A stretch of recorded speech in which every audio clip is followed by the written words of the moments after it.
Paper का first problem है, the lymph nodes are small solid structures located at different points along the lymphatic system.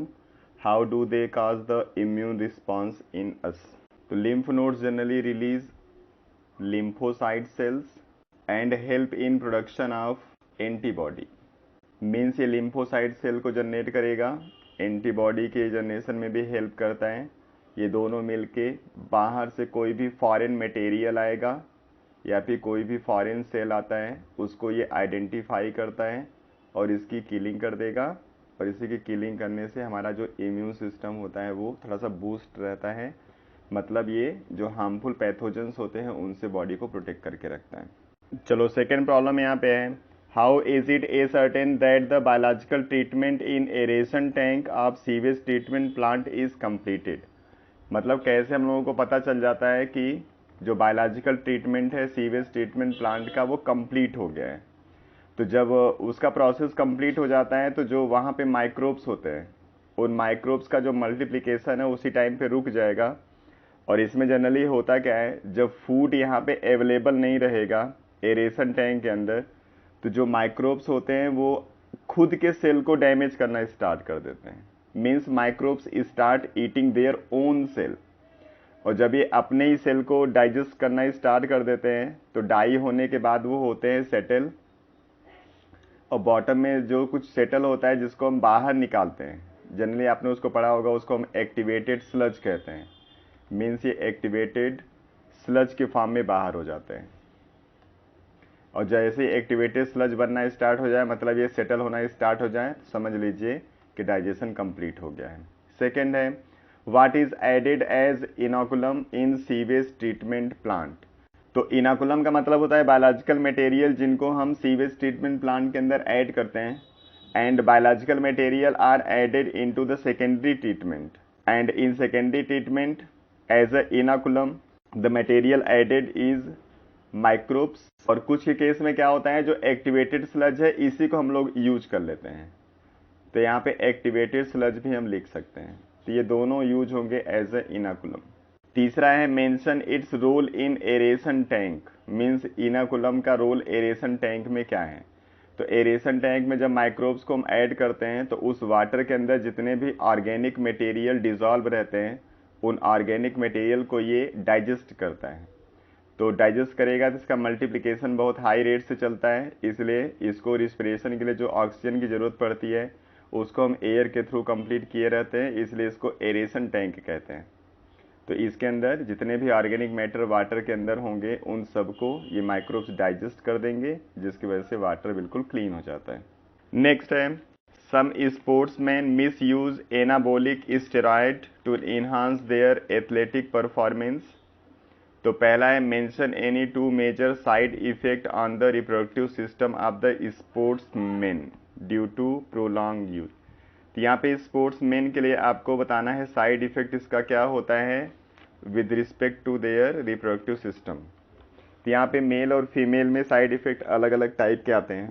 तो अगर हम mail की बात करें तो मेल में क्या होगा, जो स्पर्म का प्रोडक्शन होता है वो एबनॉर्मल हो जाता है, यानी प्रॉपर स्पर्म रिलीज नहीं होगा। सेकेंड वन, जो प्रोस्टेट ग्लैंड है, प्रोस्टेट ग्लैंड इनलार्ज हो जाता है। इसके अलावा जो फर्टिलिटी वो डिक्रीज हो जाएगी, मीन्स इनफर्टिलिटी का चांस बनता है।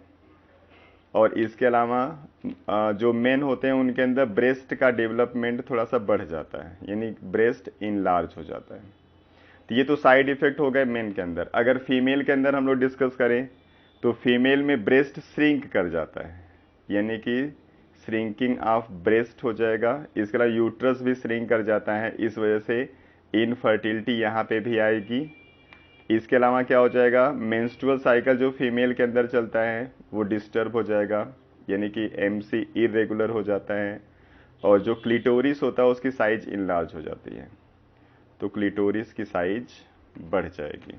ये फीमेल के अंदर इसके साइड इफेक्ट आते हैं। सेकेंड है, how does the intake of cannabis drugs effect the performance of athletes. जो एथलीट्स हैं कैनाबिस ड्रग्स यूज करते हैं, और जो कैनाबिस ड्रग्स होता है वो जनरली क्या करता है, जो फीलिंग होती है उसको इंक्रीज कर देता है। फीलिंग इंक्रीज करने का मतलब अगर पॉजिटिव फीलिंग आती है तब भी इंक्रीज हो जाएगा, नेगेटिव फीलिंग आती है वो भी इंक्रीज हो जाएगा। तो जीतने के बाद बहुत ज़्यादा एक्साइटमेंट और हारने के बाद बहुत ज़्यादा वहाँ पे जो सारों की कंडीशन होती है वो जनरेट होती है यहाँ पे। कभी कभी आपने देखा होगा कि गेम के बीच में ही क्या होता है, लड़ाई झगड़े की कंडीशंस बन जाती है, तो वो इसी वजह से होता है, इसलिए डोपिंग को अवॉइड किया जाता है।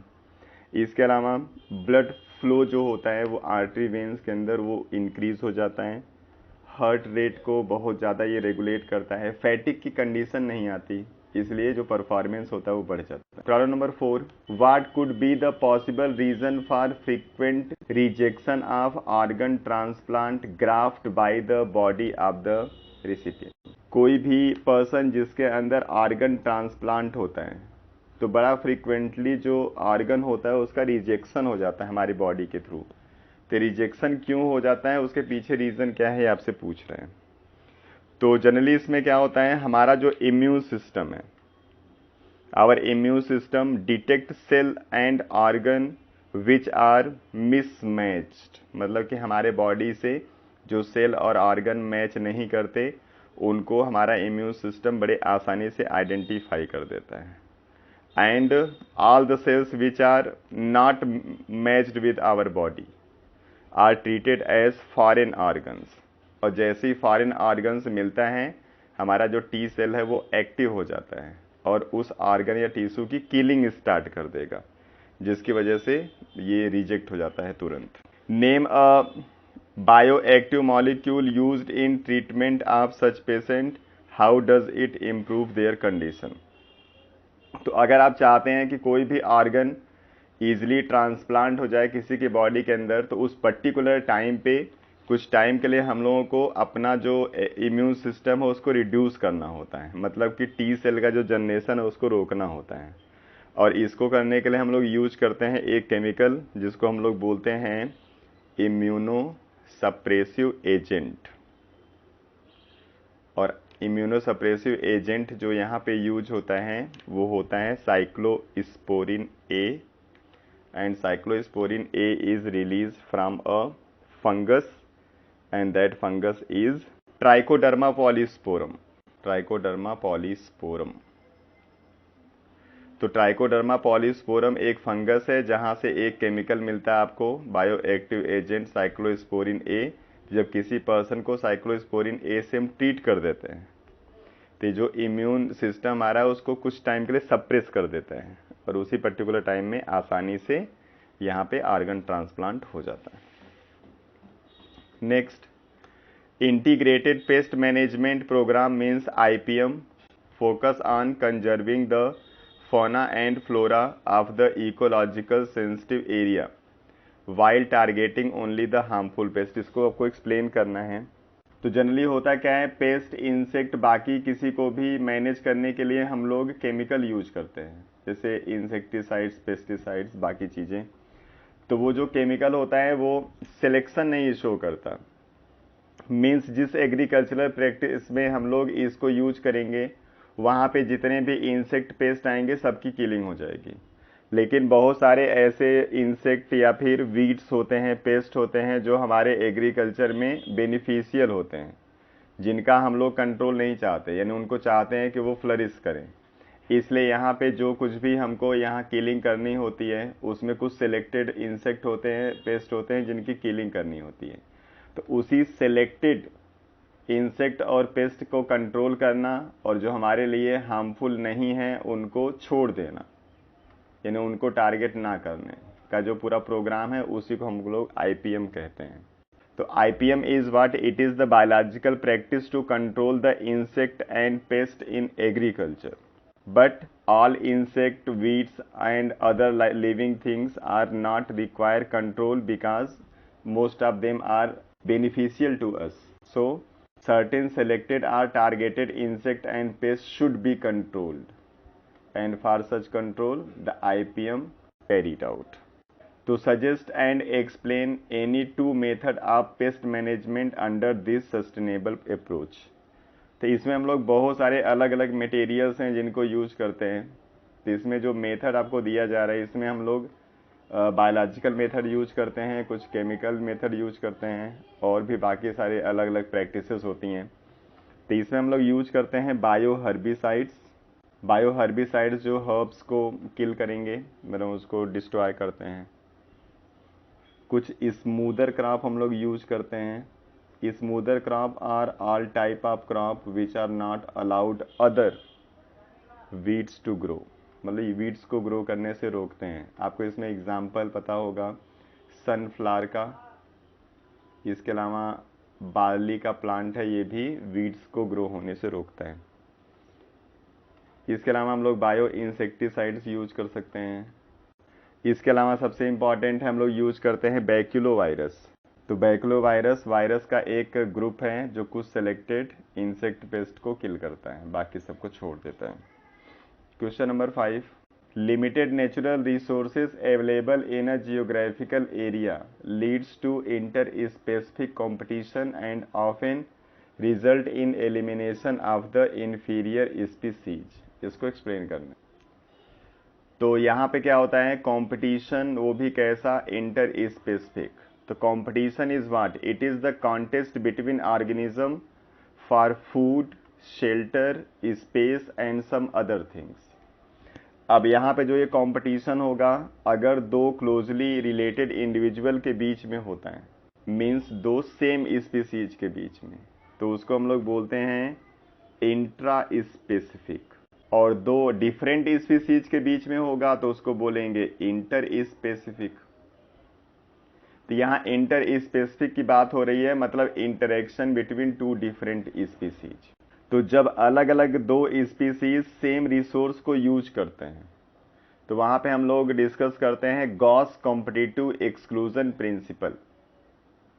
और इनके प्रिंसिपल के अकॉर्डिंग क्या है, when two closely related individual competing for the same resource, so they can not coexist independently. Superior individual survive and inferior individual eliminated. Means यहाँ पे जब दो क्लोजली रिलेटेड इंडिविजुअल्स एक साथ सर्वाइव करेंगे और सेम रिसोर्स को use करेंगे, तो उसमें जो सुपीरियर कैरेक्टर वाला होगा वो रिसोर्स को आसानी से यूज कर लेगा, इसलिए वो सर्वाइव करेगा। इंफीरियर कैरेक्टर वाला रिसोर्स को कंप्लीटली यूज नहीं कर पाएगा, इसलिए सर्वाइव नहीं करता, वो खत्म हो जाता है। मतलब दोनों एक साथ सर्वाइव नहीं करेंगे। इसका एग्जाम्पल यही है कि जब हम गोट को इंट्रोड्यूस करते हैं गलापैगस आइलैंड के अंदर, ये आपसे प्रॉब्लम पूछा जाता है। गलापैगस आइलैंड के अंदर जब हम लोग गोट को इंट्रोड्यूस कर देते हैं, तो यहाँ पे जो टार्टोइस थे, एबिंगडन टार्टोइस, वो एलिमिनेट हो जाते हैं। इसी में आगे है, is there any mechanism evolve by the species facing competition that promote coexistence rather than exclusion, explain with an example. कह रहा है कि क्या यहाँ पे कोई ऐसा मैकेनिज्म है जिसमें दो कॉम्पिटिटिव एक साथ को एग्जिस्ट कर जाए, मतलब कि एक साथ सरवाइव कर जाए। तो इसमें जनरली क्या होता है, एक मैकेनिज्म चलता है जिसको हम लोग बोलते हैं स्टेबिलाइजिंग मैकेनिज्म। तो इसमें जनरली क्या होता है, जो इंटर स्पेसिफिक कंपटीशन होता है उसको शिफ्ट कर दिया जाता है इंट्रा स्पेसिफिक कंपटीशन में। तो इंट्रा स्पेसिफिक मतलब सेम स्पीसीज के बीच में कंपटीशन। तो जब सेम स्पीसीज के बीच में कंपटीशन होगा, दो डिफरेंट स्पीसीज के बीच में कंपटीशन कम हो जाएगा, तो दोनों आसानी से सर्वाइव कर जाते हैं। मतलब दो अलग अलग इंडिविजुअल के बीच में इनडायरेक्टली जो कंपटीशन होता है उसको कम कर दिया जाता है, जिसकी वजह से दोनों आसानी से सर्वाइव कर जाते हैं। अगला है, which type of growth is shown in the graph given below. तो जो ग्राफ आपको दिख रहा है इसमें आपको सिग्मा जैसा बन रहा है, इसलिए इसको हम सिग्मॉइड ग्राफ बोलते हैं। इसी का दूसरा नाम है लॉजिस्टिक। तो this one is the logistic और सिग्मॉइड ग्रोथ मॉडल। इसमें सेकेंड पार्ट है, what is the significance of carrying capacity in this graph. Carrying capacity क्या होती है कि किसी भी पर्टिकुलर रीजन में जब आप रिसोर्स कंप्लीटली किसी को प्रोवाइड करोगे, तो उस ऑप्टिमम कंडीशन में जो मैक्सिमम नंबर ऑफ इंडिविजुअल्स किसी भी रीजन में ग्रो कर पाएंगे विदाउट एनी कंपटीशन, उसी को हम लोग बोलते हैं कैरिंग कैपेसिटी। मतलब एक पर्टिकुलर एरिया में जितना मैक्सिमम नंबर ऑफ कोई भी स्पीसीज सर्वाइव कर पाएगा विदाउट एनी थ्रेट। तो कैरिंग कैपेसिटी इस ग्राफ में रिप्रेजेंट यही करता है कि जो यहाँ पे ग्रोथ होगा वो कैरिंग कैपेसिटी को कभी क्रॉस नहीं करेगा, मतलब जो टोटल नंबर ऑफ पॉपुलेशन होगा वो कैरिंग कैपेसिटी से कम रहेगा। और जब ऐसी कंडीशन रहती है तो वहां पे कभी भी क्रैश फेज नहीं आता, इसलिए सब आसानी से सरवाइव करते रहते हैं। सी पार्ट है, how does carrying capacity effect the intrinsic rate of natural increase. तो इसे बताना है कैसे कैरिंग कैपेसिटी जो इंट्रिंसिक रेट है उसको इफेक्ट करता है। तो यहाँ पे जो इंट्रिंसिक रेट होता है उसको जनरली हम लोग बोलते हैं dN/dt, और dN/dt का जो रिलेशन है वो कैरिंग कैपेसिटी k के साथ है। And the formula which is followed by the sigmoid growth model is dN/dt equal to Rn k minus n/k, जहाँ पे k कैरिंग कैपेसिटी है। तो in this relation it is clearly you have seen that the carrying capacity is directly related with the intrinsic rate। इसी का R वाला part है, why very small animals are rarely found in polar region explain। तो आपने दो type के animal discuss किए होंगे, जिसमें एक को बोलते हैं कन्फर्मर और एक को बोलते हैं रेगुलेटर। तो जो रेगुलेटर होते हैं वो अपने बॉडी का जो इंटरनल इन्वायरमेंट होता है उसको रेगुलेट करके रखते हैं, मतलब कि फिक्स रखते हैं। और जो कन्फर्मर होते हैं उनका इन्वायरमेंटल जो कंडीशन होता है इंटरनल वो चेंज होता रहता है। जितने भी इंडिविजुअल्स नोन हैं उसमें केवल 2% ऐसे हैं जो अपने बॉडी के टेम्परेचर को रेगुलेट कर पाते हैं, जिसमें मैमल्स हम लोग आते हैं, यानी कि रेगुलेटर। और लगभग 98% एनिमल्स और टोटल प्लांट्स ये सब कन्फर्मर होते हैं, यानी जिसका इंटरनल इन्वायरमेंट एक्सटर्नल इन्वायरमेंट के अकॉर्डिंग बदलता रहेगा। तो इसमें जनरली होता क्या है कि जब बाहर ठंड हो जाता है तो उस कंडीशन में इंटरनल इन्वायरमेंट को मेंटेन करने के लिए जो हीट है उसका लॉस होना स्टार्ट हो जाता है। तो उस कंडीशन में क्या होगा कि अगर कोई भी एनिमल्स पोलर रीजन में रहे तो पोलर रीजन में सराउंडिंग बहुत ज़्यादा कोल्ड हो जाता है, इसलिए हीट लॉस बहुत ज़्यादा बढ़ जाता है। और हीट लॉस बॉडी सरफेस से होता है, इसलिए एनिमल का बॉडी सरफेस जितना ज़्यादा लार्ज होगा हीट लॉस उतना ही ज़्यादा होता है। इसलिए जो छोटे एनिमल्स होते हैं पोलर रीजन में नहीं पाए जाते, क्योंकि स्मॉल जो साइज होगा यानी कि volume to surface area ratio होता है, जिसका वॉल्यूम जितना कम होगा मतलब छोटी साइज, उसका सरफेस एरिया उतना ही लार्ज होता है। और लार्ज सरफेस एरिया होने की वजह से वो ज़्यादा हीट को लॉस कर देता है, इसलिए वहाँ पे जो एनिमल्स होते हैं थोड़े से बड़े साइज के होते हैं। छोटे साइज के एनिमल्स वहाँ पे रेयरली फाउंड होंगे। चलिए section B, which infective stage of plasmodium is transfer to our blood through mosquito bite. तो मॉस्किटो बाइट की लाइफ का कौन सा स्टेज है जो हमारे बॉडी में एंटर करेगा? This one is sporozoites. Second है, name the cell where gametocytes are form in the life cycle of plasmodium. तो प्लाज्मोडियम की लाइफ साइकिल में हमारे बॉडी के अंदर सबसे पहले लीवर सेल, उसके बाद फिर वो ब्लड सेल के ऊपर जब मल्टीप्लाई होता है तो उसी टाइम पे गैमिट्स फॉर्मेशन होता है, यानी गैमेटोसाइट्स का जो भी जनरेशन है वो होगा ब्लड सेल के अंदर। In which host does the sexual reproduction of the plasmodium occurs? Where does it takes place?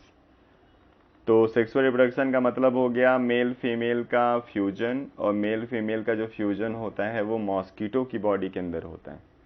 तो इसका जो भी आपका हो जाएगा होस्ट वो होगा मॉस्किटो, और मॉस्किटो के गट के अंदर ही इसका फ्यूजन होता है, इसलिए इसका आंसर होगा गट। Explain the reason for appearance of symptoms like chill and high fever in malaria। तो जब मलेरिया होता है तो उस कंडीशन में क्या होता है, ये रिलीज करता है एक केमिकल जिसको बोलते हैं हीमोजोइन।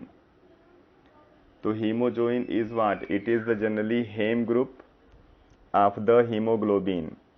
तो हीमोग्लोबिन के अंदर हेम ग्रुप और प्रोटीन दो पार्ट होते हैं। तो ये मलेरिया पैरासाइट्स प्रोटीन पार्ट को डाइजेस्ट कर जाते हैं, केवल हेम ग्रुप को छोड़ देते हैं। तो उसी हेम ग्रुप का नंबर जब ब्लड के अंदर बढ़ जाता है तो उसी की वजह से चिल्स के साथ फीवर आना स्टार्ट हो जाता है, और उसी हेम ग्रुप को ही हम लोग यहाँ पे हीमोजोइन कहते हैं। इसी का और वाला पार्ट है, why the drug addict are more susceptible to getting infected with HIV। यानी जो ड्रग एडिक्ट होते हैं उनको HIV होने के चांस ज्यादा क्यों बनेंगे? तो जनरली यहाँ पे है क्या, ड्रग्स एडिक्ट जो होते हैं वो ड्रग्स को बहुत अलग अलग वे में यूज करते हैं। उसी में एक वे होता है सबक्यूटेनियस इंजेक्शन, यानी स्किन के अंदर उसको इंजेक्ट किया जाता है। और उसको इंजेक्ट करने के लिए क्या किया जाएगा, कुछ नीडल्स होते हैं, उस नीडल्स का, कुछ सिरिंज होते हैं, उस सिरिंज का, कुछ और भी ड्रग्स यूज करने के इक्विपमेंट होते हैं। उन इक्विपमेंट का कंटिन्यूअसली ये लोग करते हैं शेयरिंग, और शेयरिंग करेंगे तो ब्लड के साथ जो ट्रांसफ्यूजन होगा यानी ब्लड की मिक्सिंग होगी, इसलिए इन्फेक्शन के चांस HIV के बन जाते हैं। इसके अलावा जो ड्रग्स एडिक्ट होते हैं वो मल्टीपल पार्टनर को भी सेक्स के लिए यूज करते हैं, और सेक्स जो होता है उनका दो पार्टनर के बीच में वो अनप्रोटेक्टेड होता है, मीन्स कॉन्डम यूज नहीं करते, इस वजह से भी HIV होने के चांस इनके अंदर बन जाते हैं। सेकेंड है, which two type of cell does HIV attack to replicate in our body. तो जो HIV होता है वो दो डिफरेंट टाइप के सेल्स हमारे बॉडी के अंदर होते हैं जिनके ऊपर अटैक करता है। उसमें एक है helper T cell, helper T cell को हम लोग CD4 सेल भी बोलते हैं, और दूसरा हमारा होता है मैक्रोफेज। तो मैक्रोफेज और CD4 सेल के ऊपर ये अटैक करते हैं। सी है, HIV is a retrovirus. How does it incorporate in genetic material in the nucleus of our cell for replication? तो इसमें जनरली होता क्या है, ये मान लो कोई भी एनिमल सेल है, और इस एनिमल सेल के अंदर इसका हो गया न्यूक्लियस, और इस न्यूक्लियस के अंदर ह्यूमन का हो गया जेनेटिक मटेरियल जो कि होता है DNA। और ये रहा रिट्रोवायरस, मीन्स HIV वायरस, जिनको यहाँ पे इनकारपोरेट होना है, मीन्स ऐड होना है। तो सबसे पहले ये आता है सेल के ऊपर, और सेल के ऊपर तो अपना जो कैप्सिड होगा उस कैप्सिड को ये रिलीज कर देता है बाहर, केवल अपने जेनेटिक मटेरियल को इंटर कर देगा। और जेनेटिक मटेरियल इसका जो होता है वो RNA होता है, मीन्स ये वायरल RNA है। अब इसको अगर हमारे DNA के साथ अटैच कराना होगा तो सबसे पहले इसको कन्वर्ट होना है DNA में। तो first of all viral RNA converted into the DNA, and the process by which RNA is converted into the DNA is called reverse transcription। तो यहाँ पे रिवर्स ट्रांसक्रिप्शन का प्रोसेस होता है, और रिवर्स ट्रांसक्रिप्शन के लिए यहाँ पे यूज होगा एक एंजाइम जिसको हम लोग बोलते हैं रिवर्स ट्रांसक्रिप्टेज।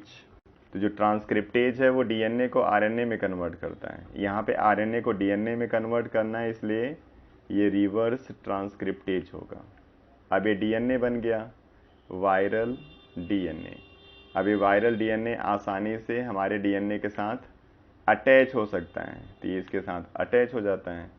अब उसके बाद जैसे जैसे DNA मल्टीप्लाई होगा सेल डिवीजन के थ्रू, वैसे वैसे ये DNA भी मल्टीप्लाई हो जाता है, और इसके बहुत सारे DNA यहाँ पे बन जाएंगे, और DNA बनने के बाद इसके बहुत सारे वायरस बन जाएंगे, और यही वायरस एक सेल से बाहर निकलेंगे, फिर दूसरे सेल को फिर इन्फेक्ट करते हैं। तो इस तरीके से इसका मल्टीप्लिकेशन होता है।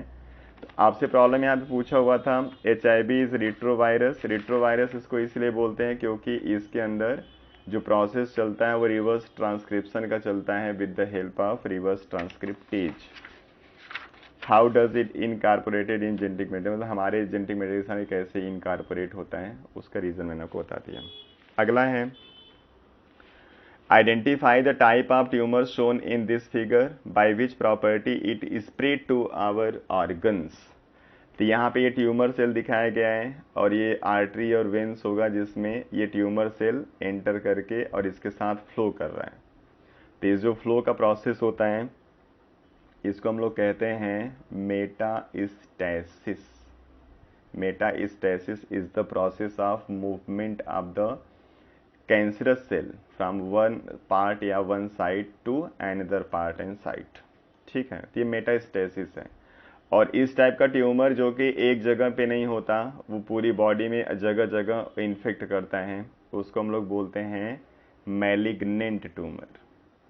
तो this one is the malignant tumour और यही जो ट्यूमर होता है वो कैंसर वाला ट्यूमर होता है, यानी इसी की वजह से कैंसर होता है।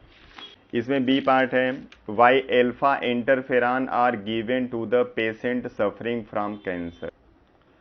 तो जो एल्फा इंटरफेरॉन है ये जनरली है क्या, एक एंटीवायरल केमिकल है।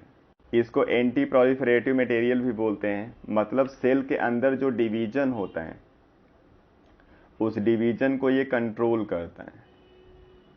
तो कैंसर में जनरली क्या होता है, सेल डिवीजन अनकंट्रोल्ड हो जाता है, तो उसी को ये कंट्रोल करना शुरू कर देता है। मीन्स जो मैलिग्नेंट ट्यूमर है जिसमें पर्टिकुलर साइट पे सेल का मल्टीप्लिकेशन और एक साइड से सेल का दूसरी साइड पे मूव करने का जो प्रोसेस है, इन दोनों प्रोसेस को ये एल्फा इंटरफेरॉन रिड्यूस कर देता है।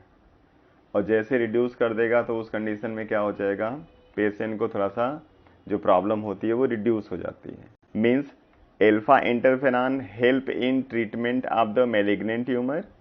It stimulates the immune system by activating the T cell which start slowing down and stopping the movement of the malignant cell from one part of the body to another part of the body. C है, mention the genetic cause of transformation of normal cell to neoplastic cell. तो हमारे body के अंदर जो cell division होता है उसको regulate करता है एक gene, and that gene is called proto-oncogenes. अब यहाँ पे क्या होगा, जब कुछ कार्सिनोजेंस हमारे बॉडी के अंदर एंटर कर जाते हैं, कार्सिनोजेंस मतलब कैंसर काजिंग एलिमेंट, तो ये इस जीन को चेंज कर देते हैं and the proto-oncogenes is converted into oncogenes. और जैसे ही प्रोटो-ऑन्कोजेंस ऑन्कोजेंस में कन्वर्ट होगा तो ये सेल डिवीजन को कर देता है इर्रेगुलर, और उसी इर्रेगुलर सेल डिवीजन की वजह से ही कैंसर स्टार्ट हो जाता है। तो आपसे एक प्रॉब्लम पूछा जाता है कि जो ऑन्कोजेंस होते हैं वो सभी ह्यूमन के अंदर पाए जाते हैं लेकिन कैंसर सबको नहीं होता, ऐसा क्यों है? तो जनरली हमारे बॉडी के अंदर जो ऑन्कोजेंस होते हैं वो प्रोटो ऑन्कोजेंस होते हैं और ये कैंसरस होते नहीं है, क्योंकि कैंसरस होता है ऑन्कोजेंस जो कि कन्वर्ट होता है जब हम लोग कांटेक्ट में आते हैं किसी कार्सिनोजेंस के। मतलब जो बायोलॉजिकल, केमिकल और फिजिकल फैक्टर्स हैं जो कैंसर को काज करते हैं, उनके कांटेक्ट में आते हैं तब ऐसा हो जाता है। अगला है, if the gene of interest is inserted in PST first site of the plasmid of PBR322 as shown, answer the following question. तो ये PBR322 का फिगर बना हुआ है। ये वाला जो रीजन है वो टेट्रासाइक्लिन के लिए रिस्पॉन्सिबल है, मतलब उससे रेजिस्टेंस क्रिएट करता है, और ये वाला एम्फिसिलिन के लिए। तो यहाँ पे कुछ इंसर्ट किया गया है PST फर्स्ट में। PST फर्स्ट पार्ट है एम्फिसिलिन का, मतलब यहाँ पे अगर कुछ आप अटैच करा दोगे तो वो एम्फिसिलिन के लिए रेजिस्टेंस जो इसके अंदर जनरेट हुआ है वो इनएक्टिवेट हो जाएगा। तो यहाँ पे पहला सवाल है, which selectable marker will help us to identify transferment। तो ट्रांसफार्मेंट यहाँ पे आसानी से आइडेंटिफाई हो जाएगा एम्फिसिलिन के थ्रू। मीन्स इस पूरे जिसके अंदर चेंज कर रहे हैं, इसको जिस बैक्टीरिया के अंदर हम इंट्रोड्यूस करेंगे, अगर उसको हम एम्फिसिलिन एंटीबायोटिक के मीडियम में डालेंगे तो वहाँ पे वो सर्वाइव नहीं कर पाएगा। टेट्रासाइक्लिन वाले में डालेंगे तो सर्वाइव कर जाएगा। तो जिससे हम आसानी से आइडेंटिफाई कर पाएंगे कि ट्रांसफार्मेंट कौन है। दूसरा, how can we select the recombinant and eliminate non recombinant. बात वही है जो हम डिस्कस कर रहे हैं रिकॉम्बिनेंट और नॉन रिकॉम्बिनेंट को आइडेंटिफाई करना है तो हम लोग दोनों को क्या करेंगे, दोनों कल्चर मीडिया के अंदर ग्रो करेंगे। तो जो रिकॉम्बिनेंट होगा वो एम्फिसिलिन कल्चर मीडिया के अंदर ग्रो नहीं कर पाएगा, और जो नॉन रिकॉम्बिनेंट होंगे उनको चाहे जिस तरीके का मीडियम दोगे दोनों में ग्रो कर लेंगे, क्योंकि उनके अंदर रेजिस्टेंस दोनों के लिए है। इस तरीके से हम आइडेंटिफाई कर पाते हैं। चलिए हमारा नेक्स्ट प्रॉब्लम है, what is the dual role of ori sequence. Means PBR 322 के अंदर ओरी के दो रोल कौन से हैं। तो ओरी is what, it is the origin of replication and it is a segment of DNA which perform two different function in PBR 322. The first function is it initiate the replication of DNA, means अगर कहीं पे origin of replication नहीं होगा तो वो replication को initiate नहीं करेगा। और सेकेंड वन है कि नंबर ऑफ कॉपी वहाँ पे कितने बनेंगे रिप्लिकेशन के बाद, उसको रेगुलेट करता है। तो ये दो फंक्शंस ओरी के सबसे इंपॉर्टेंट हैं जिसको आपको याद रखना है। Next problem, Gadgil committee constitute by government of India had recommended declaring the entire western Ghat landscape as ecological sensitive area with ban of mining thermal power plant etc. Why are western Ghats so important for ecology? Western Ghat क्या है, एक hotspot है। Hotspot मतलब ऐसा कोई भी area जो diversity rich होता है, और हॉटस्पॉट के अलावा ये इंडेमिक स्पीसीज बहुत सारे हैं जिनको कैरी करता है, मतलब ऐसे स्पीसीज जो किसी दूसरे एरिया में नहीं पाए जाएंगे।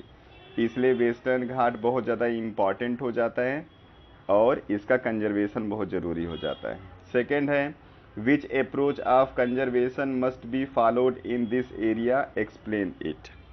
तो गैडजिल कमेटी में क्या हुआ, जब गवर्नमेंट ऑफ इंडिया ने इसको डिक्लेयर किया ESA, ESA मतलब इकोलॉजिकल सेंसिटिव एरिया। तो जो इकोलॉजिकल सेंसिटिव एरिया होते हैं वहाँ पे माइनिंग, थर्मल पावर प्लांट और पोल्यूशन जनरेट करने वाली जितनी भी इंडस्ट्रीज़ होंगी, लार्ज डैम्स होंगे, इन सबको वहाँ पे बैन कर दिया जाएगा। और जो लोकल कम्युनिटी होती है उनको प्रमोट किया जाता है इको फ्रेंडली एक्टिविटी के इन्वॉल्वमेंट में, जिसकी वजह से इको फ्रेंडली एक इन्वायरमेंट क्रिएट होता है वहाँ पे, जो वहाँ की जो डाइवर्सिटी होती है उसको कंजर्व करने में हेल्प करते हैं। थर्ड है, how the sacred group found in western Ghat help us in conservation. तो sacred group is what, sacred group कुछ पैचेस होते हैं जो वार्षिक प्लेस के अराउंड मिलते हैं। तो यहाँ पे क्या होगा, उस पैचेस के अंदर जो लोकल पीपल होंगे वो सीकल और एक्स के यूज को अलाउ नहीं करते, और जब किसी भी पर्टिकुलर एरिया में सीकल और एक्स का यूज नहीं होगा तो फिर वहाँ पे क्या होगा, जो डाइवर्सिटी कंजर्व रहेगी वो कंटिन्यूसली कंजर्व रहती है और वो एक हाई डाइवर्सिटी रिच एरिया बन जाता है। नेक्स्ट प्रॉब्लम है, equator is more diverse in comparison to Canada, state any 3 possible reason for it, refer graph for location. South America के अंदर ये पाया जाता है इक्वेटर, और जो मेगा डाइवर्स कंट्री हैं उसमें 17th पोजीशन इस इक्वेटर का आता है। और यहाँ पे क्या होगा, बहुत ज़्यादा डाइवर्सिटी रिच एरिया ये होता है, जिसके पीछे बहुत सारे रीजन्स हैं, जिसमें 3 सबसे इम्पॉर्टेंट रीज़न क्या हैं। पहला, यहाँ का जियोग्राफिकल पैटर्न ऐसा है जो वहाँ की डाइवर्सिटी को सूट करता है। दूसरा, यहाँ पे एंडीज माउंटेन पाया जाता है। और तीसरा है यहाँ पे अमेजन रेन फॉरेस्ट। इसकी वजह से क्या होता है, डाइवर्सिटी यहाँ पे ज़्यादा पाई जाएगी।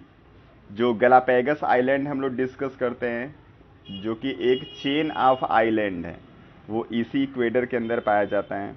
इसके अलावा क्या होता है, लो एल्टीट्यूड की वजह से और लो लैटीट्यूड की वजह से यहाँ पे डाइवर्सिटी ज़्यादा पाई जाती है। इसके अलावा आपने और भी पढ़ा होगा, डाइवर्सिटी रिच होने के लिए जो डे लेंथ है वो प्रॉपर होना चाहिए, greater exposure of sun radiation होना चाहिए। कैटेस्ट्रॉफ्स नहीं होना चाहिए। कैटेस्ट्रॉफ मतलब नेचुरल ग्लेशिएशंस नहीं होना चाहिए। तो ये सारी चीज़ यहाँ पे नहीं होती, इसलिए डाइवर्सिटी रिच एरिया है। और डाइवर्सिटी रिच एरिया के साथ साथ इसमें क्या है, तो पूरे वर्ल्ड का 18% बर्ड्स, 10% एम्फीबिया और 8% मैमल्स यहीं पे पाए जाते हैं। चलिए नेक्स्ट प्रॉब्लम है, observe the given diagram of the operators of gel electrophoresis and answer the following question. First है, identify whether the anode end is towards A और B in the given diagram. तो यहाँ पे क्या होता है, हमेशा जो डीएनए फ्रेगमेंट होते हैं उनको सेपरेट किया जाता है जेल इलेक्ट्रोफोरेसिस मेथड के through, and DNA are separated on the basis of their size and due to presence of negative charge over DNA they are attracted towards the anode। इसलिए जिधर छोटी साइज के DNA आपको observe होंगे वही side anode होगा, जो कि यहाँ पे बी दिख रहा है, इसलिए इसका आंसर बी होगा। Next problem, at which end will you find smaller DNA fragment, give reason. सभी डीएनए फ्रेगमेंट को हम कैथोड की तरफ डाल देते हैं और वो इलेक्ट्रिक फील्ड के अंदर एनोड की तरफ मूव करता है। तो छोटी साइज वाला ज्यादा एनोड की तरफ मूव कर पाता है, मतलब लॉन्ग डिस्टेंस कवर करता है, इसलिए छोटी साइज वाला हमेशा एनोड की तरफ मिलेगा, बड़ी साइज वाला कैथोड की तरफ रहेगा। सी पार्ट है, how are these DNA fragment visualized. तो डीएनए फ्रेगमेंट को यहाँ पे विजुलाइज करने के लिए इसको ट्रीट करते हैं हम लोग एक केमिकल से जिसको बोलते हैं एथिडियम ब्रोमाइड। एथिडियम ब्रोमाइड से ट्रीट करने के बाद इसको एक्सपोज किया जाता है इन अल्ट्रावायलेट रेज। तो अल्ट्रावायलेट रेज के प्रेजेंस में वो आसानी से दिख जाते हैं। नेक्स्ट है, what is the applicational use of this technique. In this technique we cut the DNA into small fine fragments and all the fine fragments are separated out by using gel electrophoresis। मतलब इस method से हम लोग DNA fragment को separate करते हैं। Next problem है, Ravi had कोविड-19 symptoms, his rapid antigen diagnostic test report showed him COVID negative but RT PCR test report came out to be positive. तो पहला आंसर देना है, being a student of biology can you predict the reason for such PCR test result. तो generally कोविड-19 का 2 test किया जाता है, जिसमें एक को हम रैपिड एंटीजन टेस्ट कहते हैं, जिसके अंदर हम लोग क्या करेंगे, कोई भी पेशेंट होता है उसके अंदर हम एक प्रोटीन चेक करते हैं। वो प्रोटीन जनरली एंटीबॉडी होता है। तो कोविड का जब एंटीजन हमारे बॉडी के अंदर एंटर करता है तो उसकी एंटीबॉडी प्रोड्यूस हो जाती है। उसी एंटीबॉडी को चेक करके हम बताते हैं किसी को कोविड हुआ है या फिर नहीं हुआ है। लेकिन यहाँ पे रिजल्ट कभी कभी क्या होता है, आपको इनकरेक्ट मिल जाता है, क्योंकि तो जब वायरस आपके ऊपर अटैक करता है तो उसके बाद एंटीबॉडी बनने में कुछ टाइम लगता है। अगर उसी बीच में आप टेस्ट के लिए चले जाते हो तो एंटीबॉडी बनी नहीं होती, इसलिए आपका जो रिजल्ट होता है वो नेगेटिव मिल जाता है। और या फिर क्या होता है कि जो एंटीजन है उसकी फ्रीक्वेंसी बहुत कम है, आपके बॉडी में एंटीजन्स बहुत ज़्यादा एंटर नहीं किया हुआ होता है, इसलिए उस कंडीशन में भी रिजल्ट आपको नेगेटिव मिल जाता है। लेकिन जब आप आरटी-पीसीआर टेस्ट करते हो तो उस कंडीशन में हम लोग ब्लड के अंदर जो आरएनए होता है वायरस का उसको चेक करते हैं, क्योंकि जब वायरल अटैक होता है हमारे ऊपर तो वो वायरस अपना आरएनए हमारे बॉडी के अंदर एंटर कराएगा मल्टीप्लिकेशन के लिए, इसलिए फॉरेन आरएनए का प्रेजेंस आपकी बॉडी में चेक हो जाता है।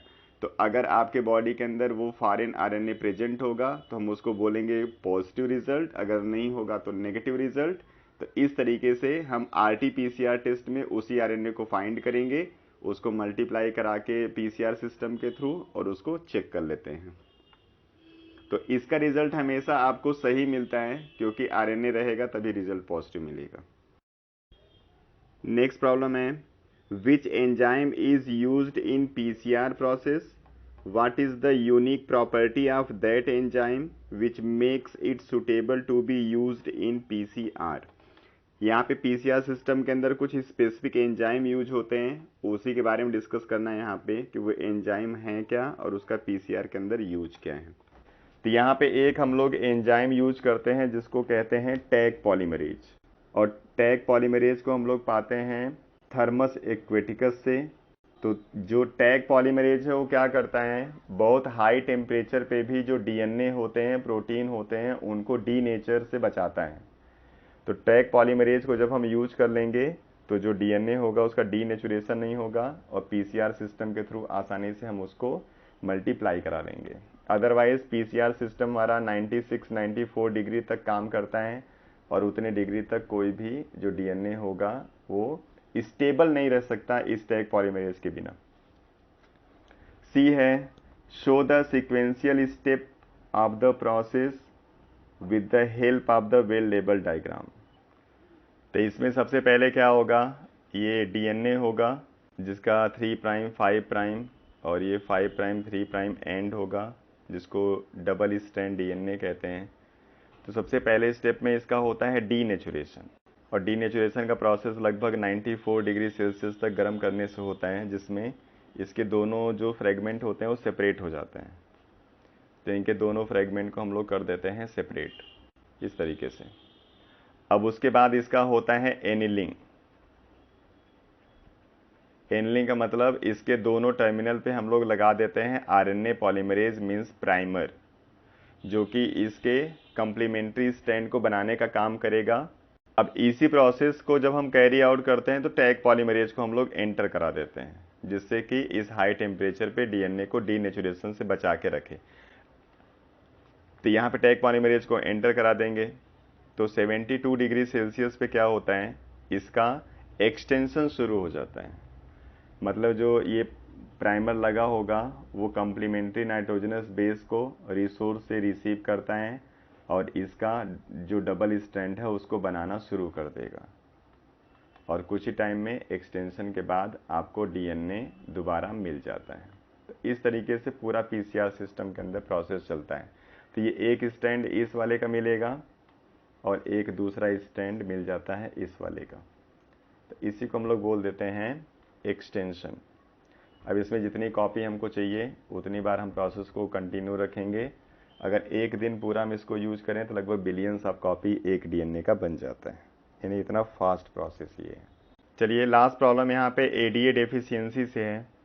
तो इसमें पूछा हुआ है what is done in this therapy and explain its step. Would it be permanent cure, suggest 2 alternative therapies to this defect which are not completely curative. तो इसमें जनरली जीन थेरेपी में हम लोग करते क्या हैं, कोई भी हमारे पास होगा फॉल्टी जीन, उस फॉल्टी जीन को हम किसी करेक्ट जीन से रिप्लेस कर देते हैं, इसी को जीन थेरेपी कहेंगे। तो जो हमारे बॉडी के अंदर बोन मैरो है, बोन मैरो फॉर्म करता है बी और टी टाइप के सेल्स, और यही बी और टी टाइप के जो सेल्स होते हैं हमारी बॉडी में रिस्पॉन्सिबल होते हैं इम्यून सिस्टम के लिए। और बी और टी सेल का जो जनरेशन होता है वो एक एंजाइम के थ्रू होता है, जिस एंजाइम को हम लोग कहते हैं एडिनोसिन डीएमिनेज।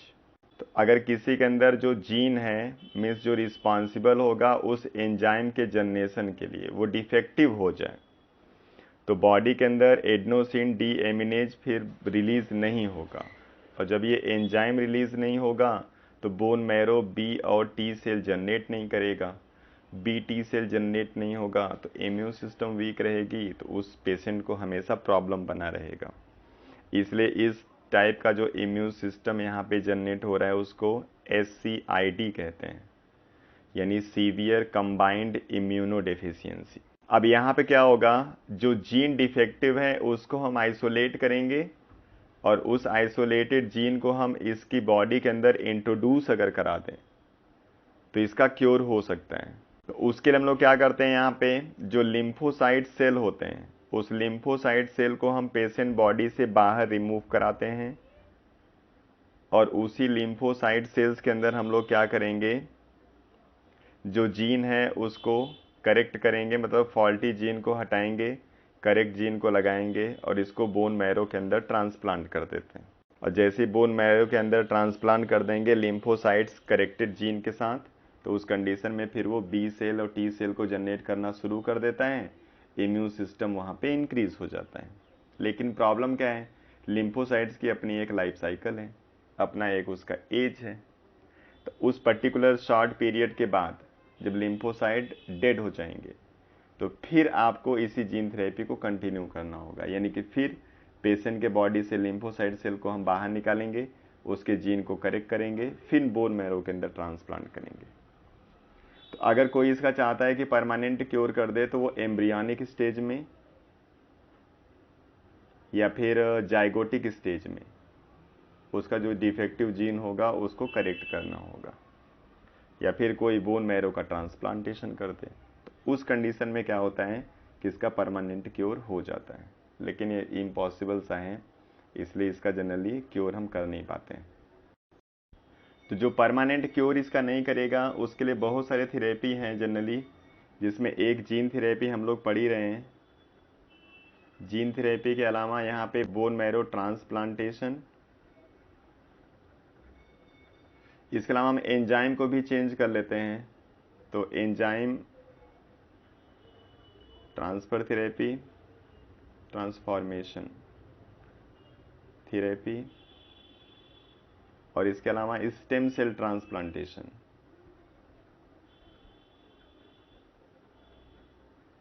ऐसे बहुत सारे यहाँ पे थेरेपी हैं जिनको करके इसको क्योर कर सकते हैं, लेकिन इसमें परमानेंट क्योर नहीं है।